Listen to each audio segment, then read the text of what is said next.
He rejected the advice.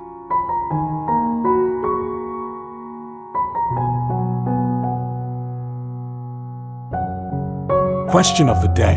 What can you say about Rehoboam?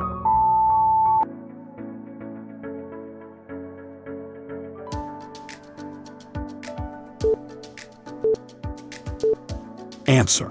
For a time Rehoboam adhered closely to Jehovah's laws, and at the beginning of his reign he built and fortified several cities.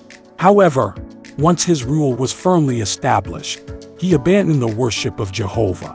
He did what was evil because he had not firmly established his heart to seek the Jehovah. The first book of Kings tells us the following about him.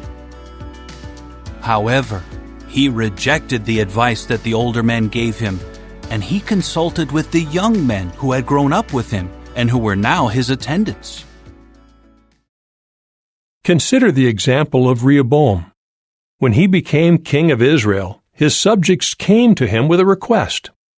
They asked him to lighten the load that his father Solomon had laid upon them.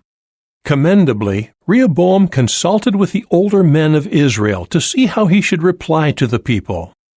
The older men advised the king that if he did what the people asked, they would always support him. Apparently, Rehoboam was not satisfied with that advice, so he consulted the men who had grown up with him.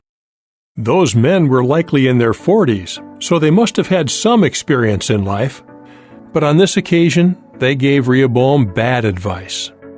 They counseled him to add to the burdens of the people. Faced with two different viewpoints, Rehoboam could have approached Jehovah in prayer and asked him which advice he should follow. Instead, he decided to accept the advice that appealed to him and listened to the younger men. The consequences were disastrous for Rehoboam and for the people of Israel.